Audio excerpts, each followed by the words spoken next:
Eh, vous avez remarqué? Mais si, faites pas genre. Mais bordel, ma coupe de cheveux, je l'ai changée. Bon, en même temps, presque 3 mois d'absence de vidéo, c'est un petit peu normal, hein. Mais bon, elle est quand même mieux que l'autre. Ah si, je vous crois pas si vous dites le contraire. Et yo les gens, c'est Camdenlock. Alors aujourd'hui, on se retrouve pour une toute nouvelle vidéo. Alors hier, je me promenais sur un site également disponible en application qui permet de partager des vidéos. Donc ce site s'appelle YouTube.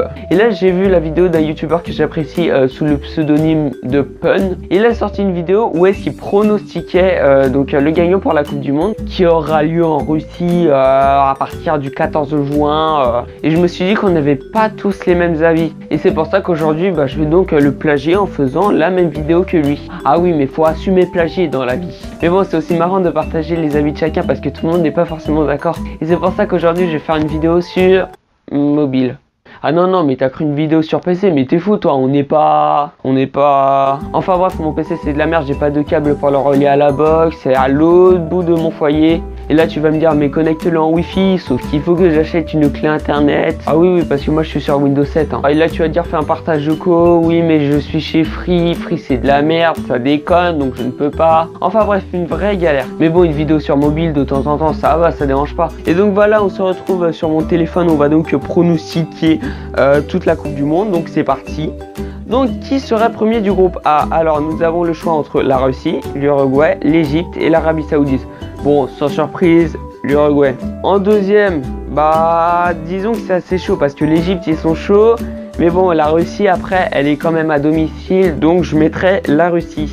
Dans le groupe B, ah oui, mon premier, moi je dirais Espagne, ils ont mis 6-1 à l'Argentine quand même. Et en deuxième, Portugal, hein, je pense. Le groupe C, le groupe qui nous intéresse. Alors en premier, sans surprise, l'Australie. Non, je déconne, hein, bien sûr, la France. Et en deuxième, j'irais peut-être le Danemark. Parce que le Danemark, voilà, ils sont pas chauds, mais bon, quand t'as le choix entre le Pérou et l'Australie, le choix est vite fait. Dans le groupe D, alors là c'est intéressant, Argentine, Croatie, Islande, Nigeria. Alors selon moi, il n'y a que deux équipes qui peuvent être premières de ce groupe, c'est donc l'Argentine et la Croatie. Si la Croatie est première, bien sûr, selon moi, ça sera l'Argentine qui sera deuxième. Mais si l'Argentine est première, là, ça sera plus compliqué. Mais oui, parce qu'il faut quand même se méfier de l'Islande et du Nigeria. Le Nigeria, ils sont pas si mauvais, et l'Islande, ils ont quand même éliminé l'Angleterre en 8e de finale de l'Euro. Ils ont quand même fait match nul contre les champions d'Europe. Alors on va tenter un truc, on va mettre Argentine et en deuxième on va mettre l'Islande. Le groupe E, alors nous avons le choix entre le Brésil, la Suisse, le Costa Rica et la Serbie. Bon, sans problème, Brésil est deuxième. Ah non c'est vrai, non c'est vrai. Costa Rica, ils étaient quand même chez Coupe du Monde 2014. Et ouais, tout le monde les voyait derniers. En même temps, il y avait l'Italie, l'Uruguay et l'Angleterre dans leur groupe. Et putain, ils ont créé la surprise, ils sont terminés premiers. Donc pour moi, ça sera Brésil, Costa Rica. Groupe F, nous avons donc l'Allemagne, le Mexique, la Suède et la Corée du Sud. Ouh, c'est chaud. Premier, donc, l'Allemagne, forcément. Et deuxième, j'irais Mexique. Parce que Mexique, ils sont quand même chauds. Groupe G, alors nous avons la Belgique, l'Angleterre, la Tunisie et le Panama. Selon moi, la Belgique... ouais, je la mettrais première et l'Angleterre je la mettrais deuxième parce que selon moi l'Angleterre est moins forte que la Belgique. Enfin voilà, chacun son avis. Et le groupe H, Pologne, Colombie, Sénégal, Japon.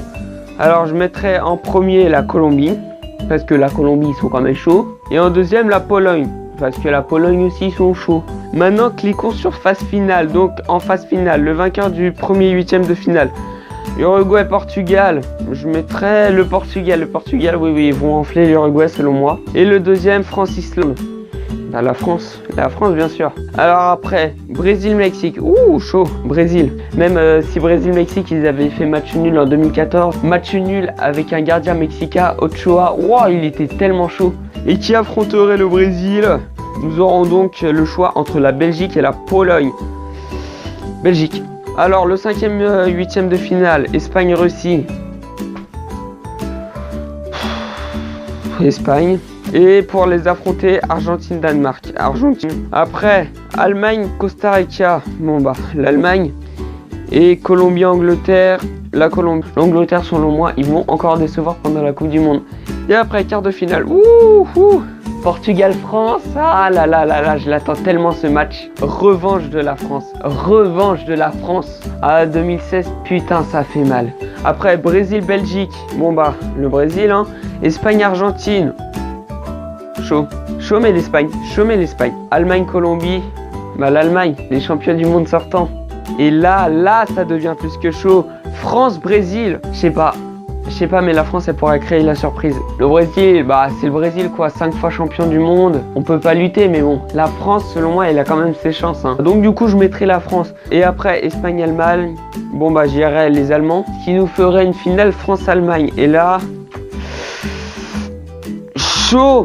Mais bon, en tant que Français et supporter de l'équipe de France, je mettrai la France. Voilà du coup les gens, et bah vous avez donc à mon avis sur la Coupe du Monde. Je rappelle encore, il est purement subjectif, hein, bien qu'un peu objectif. Bref, si cette vidéo vous a plu, n'hésitez pas à lâcher un petit pouce bleu. Il y a plusieurs vidéos qui sont encore de préparation, normalement dimanche il y en aura peut-être une. Sur ce, c'était Camden Lock et moi je vous dis à la prochaine. Allez, tchuss!